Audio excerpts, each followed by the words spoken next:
أعوذ بالله من الشيطان الرجيم. بسم الله الرحمن الرحيم.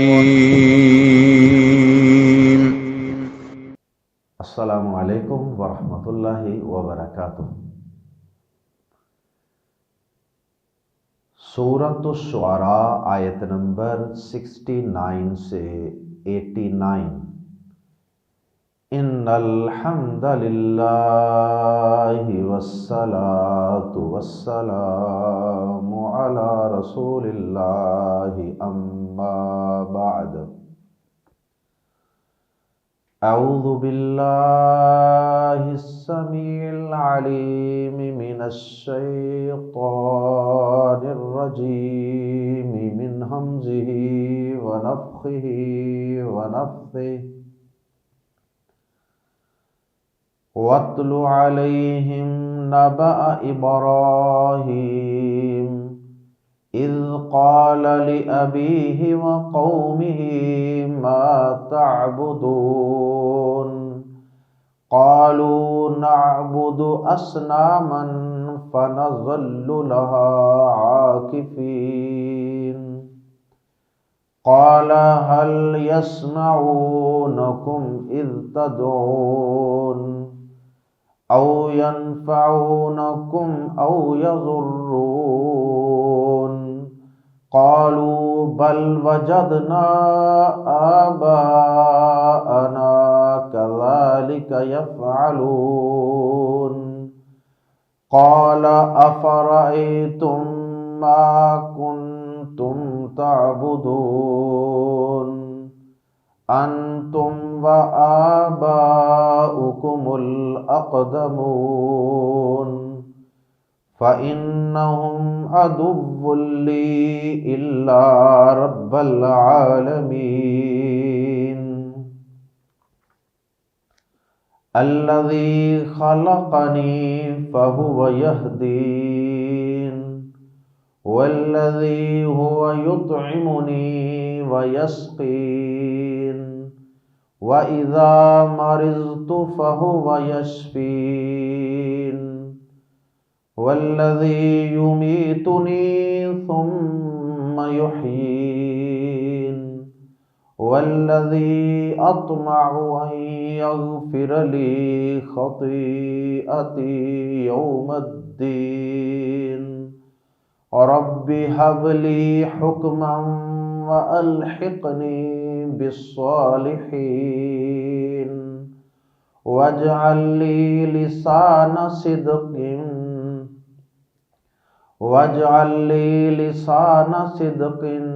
في الآخرين واجعلني من ورثة جنة النعيم واغفر لأبي إنه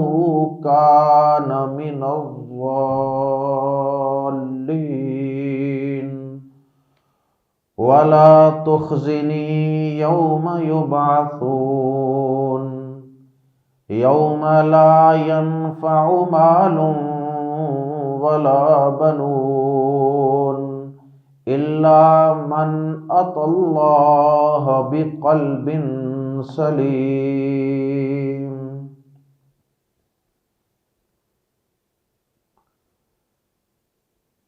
پیارے نبی جناب محمد الرسول اللہ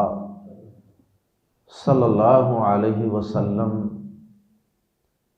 مشرکین مکہ کو مسلسل اللہ کی توحید کی دعوت پیش فرما رہے تھے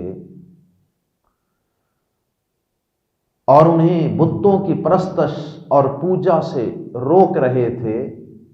انہیں سمجھا اور بتا رہے تھے کہ یہ تمہارے نفع اور نقصان کے مالک نہیں ہیں، یہ تمہارے معبود اور تمہاری عبادت کے لائق ہرگز نہیں ہیں۔ لیکن مشرکین مکہ آپ کی اس دعوت توحید کو قبول کرنے کے لیے تیار نہیں تھے۔ پیارے نبی جناب محمد کریم صلی اللہ علیہ وسلم کو اس بات کا بڑا رنج تھا کہ آپ ہی کے رشتہ دار، عزیز و اقارب اللہ کی توحید کو چھوڑ کر شرک پر اور کفر پر اور ہٹ درمی پر اڑے ہوئے ہیں۔ آپ کی شدید خواہش ہے کہ یہ توحید کو قبول کر لیں، شرک سے توبہ کر لیں، اسلام اور ایمان والے بن جائیں، اور یہ جہنم کی آگ سے بچ کر اللہ کی جنتوں میں داخل ہو جائیں، جنتوں کے مہمان بن جائیں۔ لیکن مکہ کے مشرکوں کی اکثریت اس دعوت پہ لبیک کہنے کے لیے تیار نہیں ہے۔ پیارے نبی صلی اللہ علیہ وسلم اس بات پہ اکثر رنجیدہ اور غم زدہ رہتے ہیں۔ اللہ رب العزت نے آپ کی تسلی کے لیے پہلے حضرت موسیٰ کلیم اللہ کا واقعہ بیان کیا، اللہ اکبر۔ اب اللہ رب العزت نے دوسرا قصہ اور واقعہ جس جلیل القدر پیغمبر کا بیان فرمایا ہے وہ ہیں حضرت ابراہیم علیہ السلام، جد الانبیاء، حضرت ابراہیم علیہ السلام جو پیارے نبی صلی اللہ علیہ وسلم کے جد امجد بھی تھے، اور پیارے نبی صلی اللہ علیہ وسلم جن کی دعا کا نتیجہ بھی ہیں۔ آپ انہیں ذرا ہمارے خلیل ابراہیم علیہ السلام کا قصہ اور واقعہ بھی سنا دیجیے۔ آیت نمبر 69 وَاتْلُو، اور تلاوت کیجئے اور پڑھ کر سنائیے، پڑھیے، علیہم، ان پر، مکہ والوں پر، نبأ، خبر، ابراہیم، ابراہیم کی، وَاتْلُ عَلَيْهِمْ نَبَأَ ابراہیم، اور ان پر ابراہیم کی خبر پڑھیے۔ اے نبی صلی اللہ علیہ وسلم، ہم آپ کو بتاتے جاتے ہیں اور آپ ان کو پڑھ پڑھ کر سناتے جائیے۔ اذ قال، جب ابراہیم علیہ السلام نے کہا، لی ابی، لی سے، کو، ابی ہی، اپنے باپ، جب اس نے اپنے باپ سے کہا، اور ادب و احترام کو ملحوظ رکھتے ہوئے ہم ترجمہ یوں کریں گے، جب انہوں نے کہا اپنے باپ سے، وَقَوْمِهِ، اور اپنی قوم سے، ما تعبدون، ما کس چیز کی، تعبدون، تم عبادت کرتے ہو۔ یہ سوال ابراہیم علیہ السلام نے کوئی جاننے کے لیے نہیں پوچھا، ابراہیم علیہ السلام کو بھی خوب علم تھا اس بات کا کہ قوم اور ان کا باپ کس چیز کی پوجا اور عبادت کرتے ہیں، لیکن اس کے باوجود ان کا یہ سوال کرنا، یہ اصل میں ان کو سمجھانے کا ایک انداز تھا کہ یہ اپنے منہ سے اور اپنی زبان سے اپنا موقف بیان کریں، اور جب انسان اپنی زبان سے خود اپنا موقف بیان کرتا ہے اور اپنا عمل بیان کرتا ہے تو اس بات کا زیادہ امکان ہوتا ہے کہ وہ بیان کرتے وقت سوچے گا۔ اس لیے ابراہیم علیہ السلام نے ان کے منہ سے کہلوانے کے لیے ان کا عقیدہ ان سے کہا، اے میرے ابا جان اور اے میری قوم، ما تعبدون،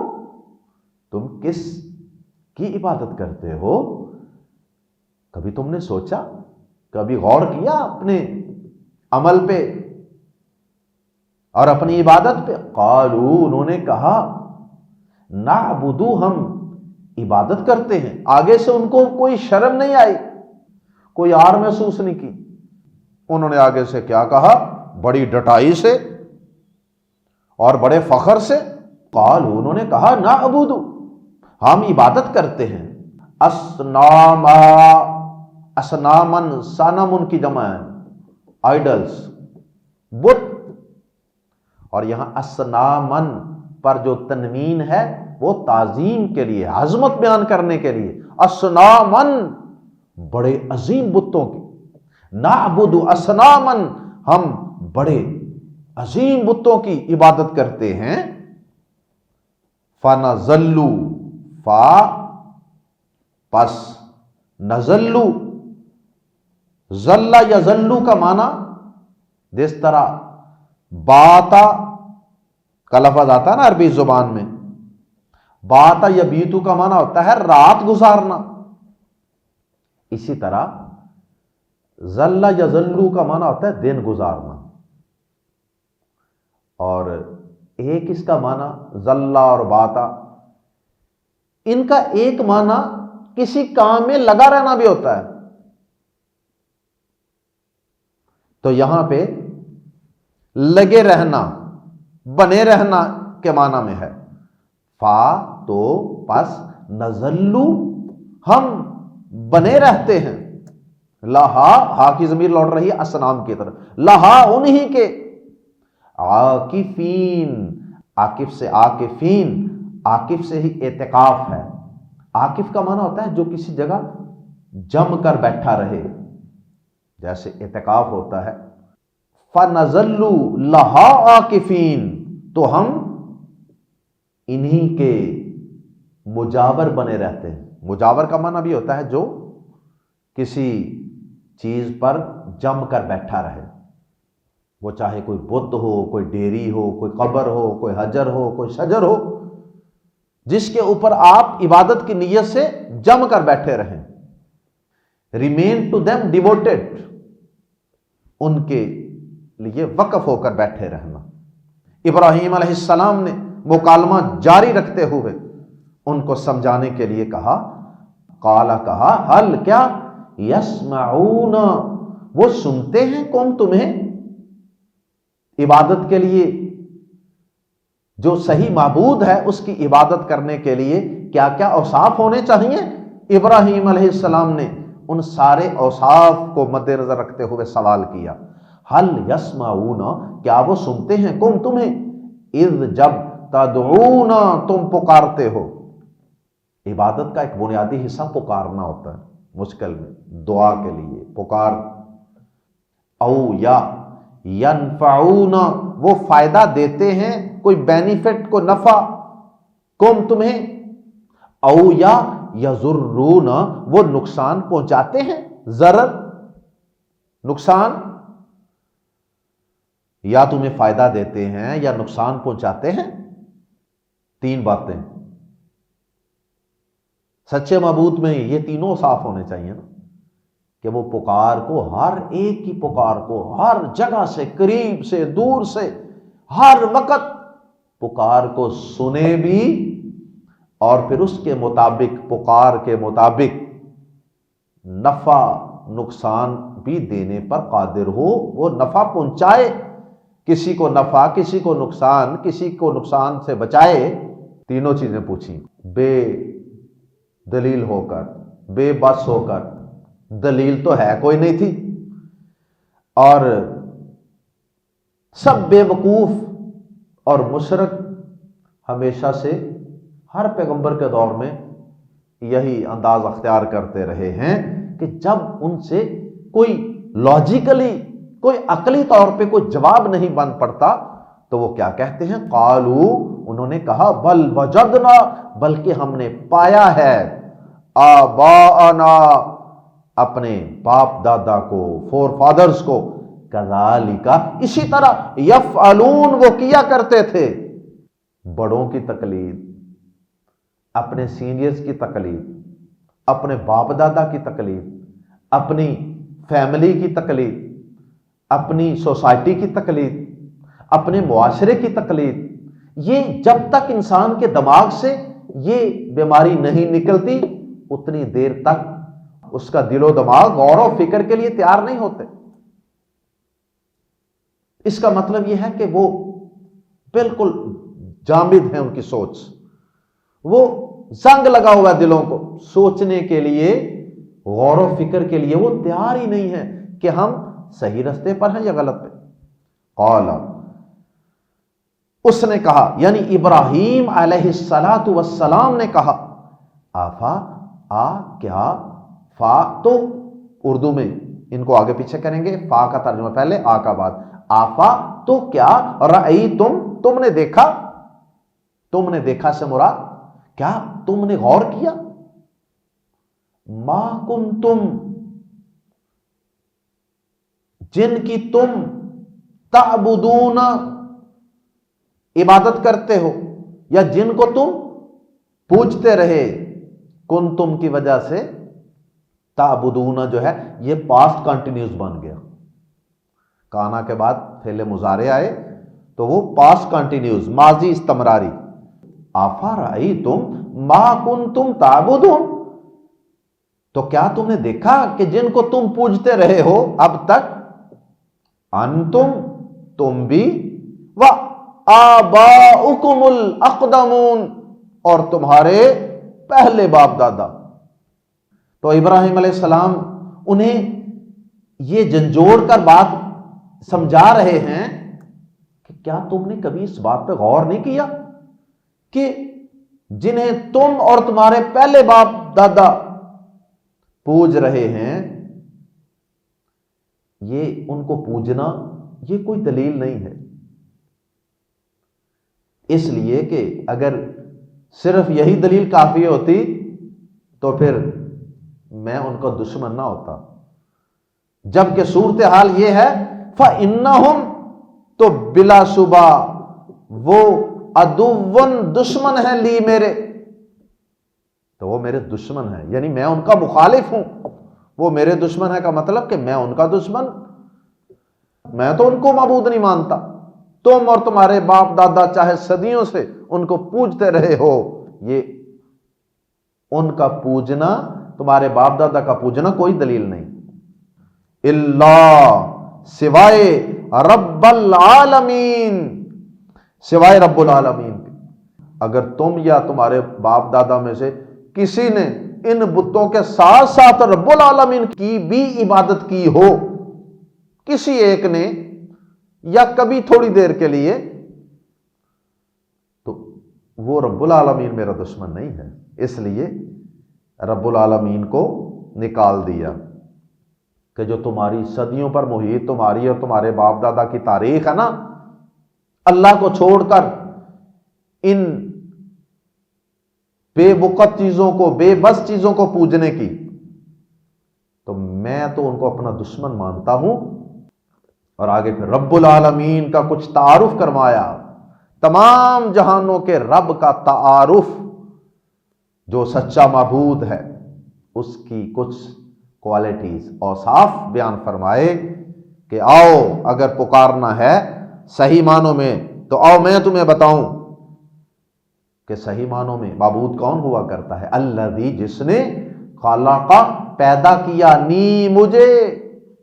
وہ جس نے مجھے پیدا کیا، پہلا وصف اور پہلی خوبی سچے معبود کی، وہ پیدا کرتا ہے، فہوا تو وہی، یہ حصر کا مفہوم پیدا کرنے کے لیے یہاں ہوا استعمال کیا گیا، اللہ پاک کی کچھ صفات بغیر حصر کے بیان ہوئی اور کچھ حصر کے ساتھ، پہلی خوبی پیدا کرنے کی، اس میں حصر پیدا نہیں کیا گیا، اس لیے کہ پیدا کرنے کا ساری کائنات ہی مانتی ہے کہ اللہ کے علاوہ اور کوئی بھی پیدا نہیں کرتا۔ اب اگر کبھی کوئی کسی دور میں کوئی ایسا ظالم بادشاہ ہو بھی جو یہ کہہ دے، جیسے نمرود نے کہا تھا ابراہیم علیہ السلام کو، تو وہ ایک ڈٹائی ہوتی ہے، وہ صرف ایک دعویٰ ہوتا ہے، حقیقت میں دل سے کوئی بندہ سننے والا بھی ماننے کو تیار نہیں ہوتا کہ یہ کسی کو پیدا کرنے والا ہے۔ الذی خلقنی، وہ جس نے مجھے پیدا کیا، فہوا دوسری خوبی، فہوا پھر وہ ہی، یہاں ہی کا معنی حصر پیدا کیا، کیونکہ بہت سے لوگ اللہ کے علاوہ اوروں کو بھی ہدایت دینے والا مانتے ہیں، اس لیے فرمایا فہوا پھر وہ ہی، یہدین، یہ اصل میں تھا یہدینی، چھوٹی یا آخر سے حذف کر دی گئی، اور بھی آگے کئی الفاظ آ رہے ہیں جن میں موافقت کے لیے آخر سے چھوٹی یا حذف کر دی گئی، تو نون کے نیچے زیر یہ اس کی نشانی موجود ہے۔ فَهُوَ يَهْدِينِ، تو وہی یا پھر وہی مجھے راستہ دکھاتا ہے۔ پیدا ہونے کے بعد سب سے پہلی ضرورت انسان کی وہ ہدایت ہے، وہ رہنمائی ہے، گائیڈ لائن ہے۔ والذی ہوا، یہاں بھی ہوا کا حصر، والذی ہوا، اور وہی ہے جو یطعم، کھلاتا ہے، نی مجھے، ویسقینی، آخر سے یا حذف، ویسقین، اور مجھے پلاتا ہے۔ کیونکہ اللہ کے علاوہ اور کئی ہستیاں ہیں جن کے متعلق گمراہ لوگ یہ کہتے ہیں کہ وہ فلاں کھلاتا ہے، فلاں پلاتا ہے، فلاں دینے والا ہے، فلاں نوازنے والا ہے۔ اس لیے یہاں بھی ابراہیم علیہ السلام نے ہوا کے ساتھ حصر کا معنی پیدا کیا کہ میرا رب وہ ہے، رب العالمین وہ ہے، سچا معبود وہ ہے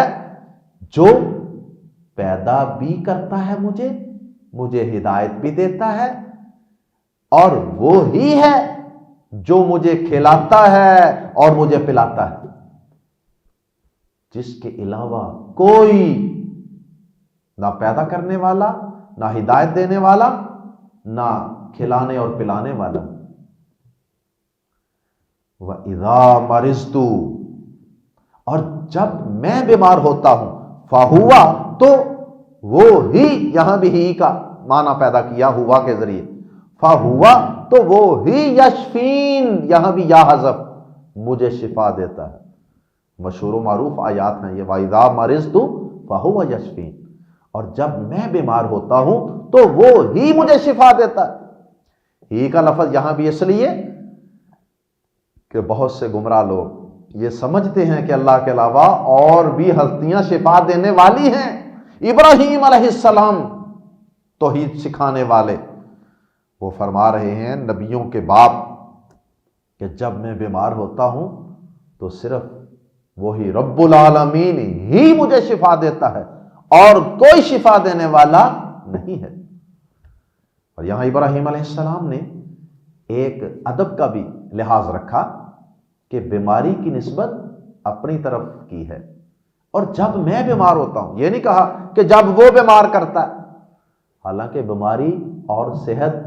تندرستی، یہ دونوں اللہ کے ہاتھ میں۔ یہ چونکہ اچھائی نہیں ہے نا بیمار ہونا، اس لیے اس کی نسبت اللہ کی طرف نہیں کی، اس کی نسبت اپنی طرف کی ہے۔ اور یہ ادب قرآن مجید میں بہت سے مقامات پہ ہے۔ حضرت موسیٰ اور خضر علیہ السلام کے واقعے میں سورۃ الکہف میں بھی موجود ہے، اور اسی طرح سورہ جن میں جنوں نے جب بات کی تھی تو انہوں نے بھی اللہ پاک اس ادب کا احترام کیا۔ صحیح مسلم میں ایک دعا ہے، وہاں پیارے نبی صلی اللہ علیہ وسلم نے یہ الفاظ استعمال کیے ہیں، وَالشَّرُّ لَيْسَ إِلَيْكَ، الخیر کلہ الیک، یا اللہ خیر ساری کی ساری اس کی نسبت تیری طرف ہے، وَالشَّرُّ لَيْسَ إِلَيْكَ، اور شر کی نسبت تیری طرف نہیں، سب کی نسبت انسان، میں ظالم، میرا ہی قصور ہے۔ ویسے بھی حکماء یہ کہتے ہیں کہ اس میں یہ حکمت بھی ہے کہ انسان کو جتنی بیماریاں بھی لگتی ہیں نا، وہ اس کے کھانے پینے میں افراط و تفریط اور کمی بیشی کی وجہ سے ہوتی ہے، اس لیے اس کی نسبت اپنی طرف ہی کرنی چاہیے کہ بیمار تو میں خود ہوا ہوں نا، میں نے کوئی کھانے پینے میں کمی بیشی کی ہے، کوئی اپنی جان پہ ظلم کیا ہے، لیکن جب شفا دینے کی باری آئی ہے تو اللہ نے دی ہے۔ والذی، اور وہ جو یمیتو، موت دے گا، نی مجھے، ثم یحیین، یہاں بھی آخر میں یا حذف ہے، پھر وہ مجھے زندہ کرے گا، یعنی مرنے کے بعد قیامت کے دن۔ تو زندگی اور موت کا اختیار جس کے پاس ہو وہ ہوتا ہے رب العالمین، وہ ہوتا ہے عبادت کے لائق۔ والذی، اور وہ جس سے اطمعو، میں طمع رکھتا ہوں، یطمعو، تطمعو، اطمعو، نطمعو، اطمعو، میں طمع رکھتا ہوں، ان یغفر، کہ وہ بخش دے، لی مجھے، خطیتی، خطیتن خطا اور آگے چھوٹی یا میری، اور وہ جس سے میں طمع رکھتا ہوں کہ وہ مجھے میری خطا بخش دے، میری خطائیں بخش دے، یہ بطور جنس بھی ہو سکتا ہے خطیتی، میری خطائیں بخش دے، یوم الدین، جزا کے دن۔ اللہ اکبر۔ ابراہیم علیہ السلام کی تواضع، انکساری اور عاجزی کا اظہار دیکھیے کہ یہ بھی نہیں کہا کہ وہ مجھے ضرور بخش دے، بلکہ یہ کہا کہ میں اس سے امید رکھتا ہوں،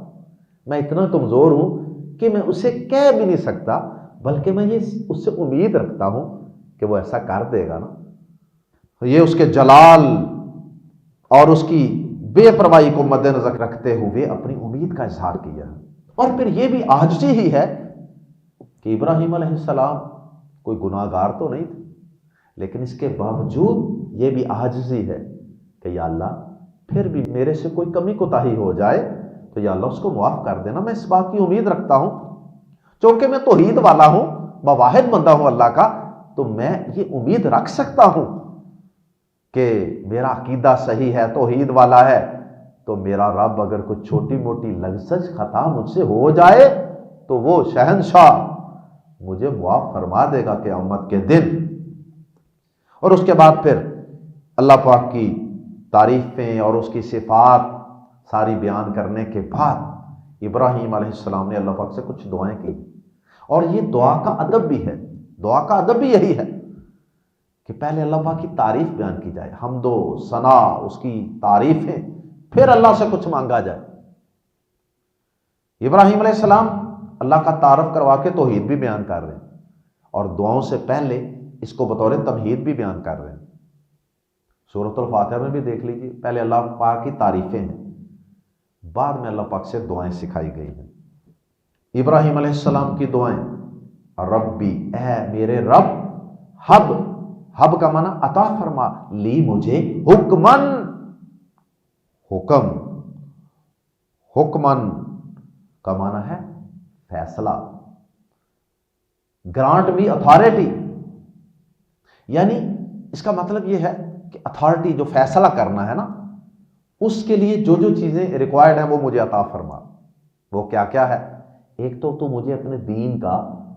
علم عطا فرما، دوسرا مجھے اس کے لیے جو فہم و شعور اور عقل و دانش کی ضرورت ہے نا صحیح فیصلہ کرنے کے لیے تیرے دین کے مطابق، وہ مجھے عطا فرما۔ علم اور علم کا استعمال، وَأَلْحِقْنِي، اور ملاد الحاق، افیلیشن، وَأَلْحِقْ، اور ملاد نی مجھے، بالصالحین، نیک لوگوں کے ساتھ، دنیا میں بھی اچھے دوست، اچھے فالوور، اچھے نیبر، ہمسائے، یہ سب اچھے دینا،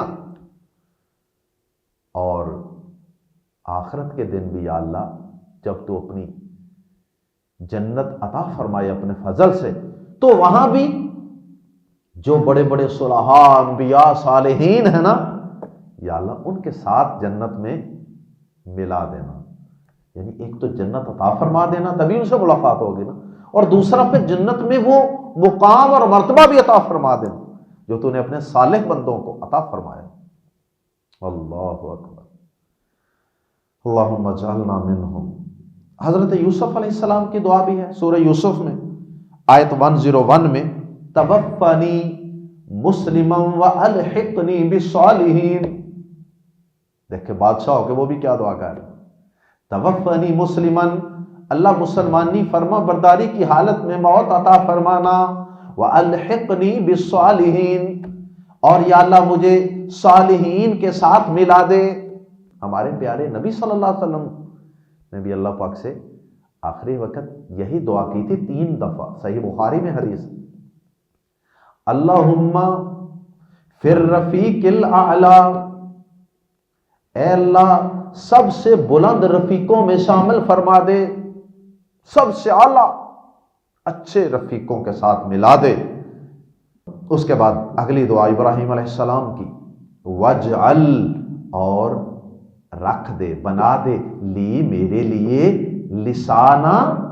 لسان کا لفظی معنی ہوتا ہے زبان، لیکن یہاں لسان سے مراد ہے تعریف اور نیک شہرت، کیونکہ جو تعریف ہوتی ہے وہ زبان پہ آتی ہے نا، تو لسانہ تعریف، ریپوٹیشن، صدقن سچی، سچ کی زبان عطا فرما دے، مراد ہے سچی زبان عطا فرما دے، مراد ہے سچی ریپوٹیشن، سچی شہرت عطا فرمانا، یا اللہ بری شہرت نہ عطا فرمانا، فی الآخرین، پیچھے آنے والوں میں، بعد میں آنے والوں کے لیے، میرے پیچھے جتنے بھی قیامت تک آئے نا، یا اللہ ان سب کی زبانوں پر میرا ذکر اچھا ہو، کہ وہ مجھے اچھے لیڈر کے طور پہ، اچھے نامور کے طور پہ یاد کریں۔ تو یہ بھی اللہ پاک کی بڑی مہربانی ہوتی ہے، بہت بڑی عطا ہوتی ہے، کہ بعد میں آنے والے لوگ کسی دنیا سے جانے والے کو برا بھلا کہتے رہیں، جیسے فرعون ہے، نمرود ہے، حامان ہے، ابو جہل، ابو لہب، ان کی کیا ریپوٹیشن، شہرت، ناموری اچھی ہے، ان کی بری ناموری ہے۔ تو ابراہیم علیہ السلام یہ دعا کر رہے ہیں کہ یا اللہ میرے پیچھے آنے والے قیامت تک جتنے آئیں گے نا لوگ، یا اللہ سب میں میری شہرت اچھی رکھنا۔ اور اس کا فائدہ یہ ہے نا کہ ایک اچھا لیڈر اگر لوگ سمجھیں گے تو وہ ان کو فالو کریں گے، ان کی پیروی کریں گے، اور اس سے قیامت تک آنے والے جتنے لوگ بھی ان کو اپنا ایک لیڈر، امام، رہنما سمجھیں گے، ان سے انسپائر ہوں گے، ان کی سیرت حیات کو پڑھ کر، تو وہ سب بھی اچھے راستے پر چلیں گے، اور ان سب کی نیکیوں کا اجر و ثواب اس لیڈر کو بھی، اس امام کو بھی، اس پیغمبر کو بھی ملے گا۔ یہ بھی مطلب بڑی ہی شاندار دعا ہے۔ ایک ہوتا ہے مشہوری کی خواہش ہونا، کل میری بلے بلے ہو، وہ نہیں، وہ ریاکاری، نمود و نمائش، بلے بلے ہو، وہ اور سینس ہے۔ یہ سینس ہے، یہ نیکی کی سینس ہے، اور یہ خواہش رکھنا جائز ہے کہ یا اللہ میرے بعد آنے والے لوگوں میں دنیا سے چلا جاؤں تو یا اللہ میری پیچھے سے ناموری اچھی ہو۔ پھر جو ریاکاری، نمود و نمائش ہوتا ہے نا، اس کا زیادہ تر تعلق ہوتا ہے اپنی زندگی کے ساتھ۔ دنیا میں لوگ جناب میرے نعرے ماریں، بڑے بڑے القابات لکھیں، بلے بڑا نیک ہے، بڑا متقی ہے، یہ خاص نیک لوگوں کی نہیں ہوتی۔ ابراہیم علیہ السلام بھی یہ خواہش اپنے پیچھے بعد میں، دنیا سے جانے کے بعد تو اگر لوگ تعریف بھی کریں، اچھے چرچے بھی کریں، تو اس کا اس دنیا سے جانے والے کو کوئی نقصان نہیں ہوتا، بلکہ فائدہ ہوتا ہے۔ لسان صدقن، ریپوٹیشن آف آنر۔ وَاجْعَلْنِي، اور بنا دے مجھے، مِن وَرَثَةِ جنت النعیم۔ اب یہ پہلے دنیا کی زندگی کے بارے میں تھی نا دعائیں، اب قیامت کے دن کے متعلق اللہ پاک سے کچھ چیزیں مانگی جا رہی ہیں۔ دیکھیں اللہ پاک نے ابراہیم علیہ السلام کی ریپوٹیشن واقعی اچھی بنا دی، دعا قبول فرما لی۔ درود ابراہیمی میں ابراہیم علیہ السلام کا نام نامی، اسم گرامی لے کر اللہ کے نبی صلی اللہ علیہ وسلم پر درود بھیجا جاتا ہے۔ یہودی، عیسائی، مسلمان، دنیا کا تقریباً ہر مذہب ابراہیم علیہ السلام کو اچھے لفظوں میں یاد کرتا ہے، اور مکہ مکرمہ میں جو ہر وقت رونقیں ہیں، اللہ اکبر، ہر وقت ہزاروں لاکھوں کی تعداد میں لوگ وہاں صفا و مروہ کی سعیاں کر رہے ہیں، بیت اللہ کے طواف کر رہے ہیں، مقام ابراہیم پر نوافل پڑھ رہے ہیں۔ یہ سارا کچھ کیا ہے؟ یہ سارا کچھ لسان صدقن ہے۔ ابراہیم علیہ السلام کے اللہ نے دعا قبول فرمائی۔ اب قیامت کے دن کی کچھ دعائیں، وَاجْعَلْنِي، اور بنا دے مجھے، مِن وَرَثَةِ، وارثوں میں سے، جنت النعیم، نعمت کی جنت، نعمت کی جنت، گارڈن آف پلیئر، یا اللہ اس کے وارثوں میں سے مجھے بنا دے، جنہیں تو نے وہ عطا کرنا ہے یا اللہ مجھے ان میں سے بنا دے۔ اللہ اکبر، واغفر، اور معاف فرما دے، لی ابھی، میرے باپ کو، انہو، بے شک وہ، کان تھا، من الضالین، گمراہوں میں سے۔ ابراہیم علیہ السلام نے یہ وعدہ کر لیا تھا اپنے باپ سے، سورہ مریم آیت 47 میں ہے، لیکن جب انہیں پتا چلا کہ یہ دعا درست نہیں ہے کیونکہ وہ شرک اور کفر پر مر گیا، وہ اللہ کا دشمن ہے، تو پھر ابراہیم علیہ السلام نے اس دعا سے رجوع کر لیا تھا، جیسا کہ سورہ توبہ میں ہے، سورہ توبہ آیت 114 میں، فَلَمَّا تَبَيَّنَ لَهُ أَنَّهُ عَدُوٌّ لِلَّهِ تَبَرَّأَ مِنْهُ، جب ابراہیم علیہ السلام کے لیے واضح ہو گیا کہ وہ اللہ کا دشمن ہے تو وہ اس سے بری ہو گئے، بے تعلق ہو گئے۔ وَاغْفِرْ لِأَبِي، یہ پہلے کی دعا ہے، وَاغْفِرْ لِأَبِي إِنَّهُ كَانَ مِنَ الضَّالِينَ، اور میرے باپ کو بخش دے، یقیناً وہ گمراہوں میں سے تھا۔ ہاں، اگر یہ دنیا کی حد تک لی جائے تو پھر یہ دعا ٹھیک ہے،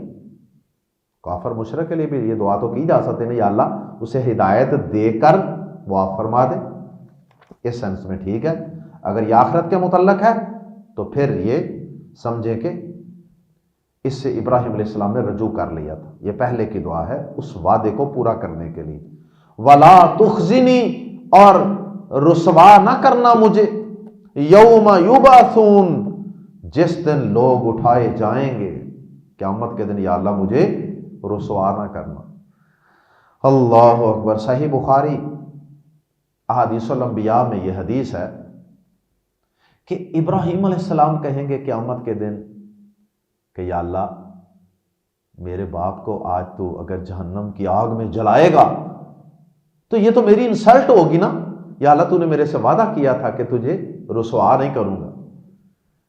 تو اللہ پاک پھر ابراہیم علیہ السلام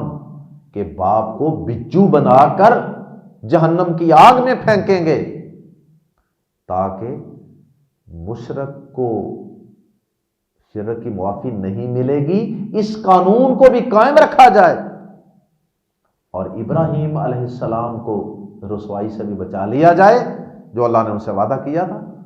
اب لوگوں کو کسی کو کیا پتا یہ بجو جہنم کے اندر کون جل رہا، شناخت ہی نہیں ہوگی نا، شناخت مٹا دیں گے اللہ، لیکن اپنا اتنا جلیل القدر پیغمبر خلیل اللہ، اس کی بھی اللہ پاک یہ سفارش باپ کے حق میں قبول نہیں فرمائیں گے۔ کتنا بڑا گناہ ہے شرک، کہ پیغمبر کا باپ بھی شرک کرے تو جہنم میں جلنے سے کوئی چیز روک نہیں سکتی۔ اللہ ہمیں محفوظ فرمائے۔ فرمایا کہ مجھے اس دن رسوا نہ کرنا جس دن لوگ اٹھائے جائیں گے، یوم، جس دن لا ینفع، نہ فائدہ دے گا، مال، کوئی مال، ولا بنون، اور نہ بیٹے، اللہ، مگر من، جو، اتی اللہ، آیا اللہ کے پاس،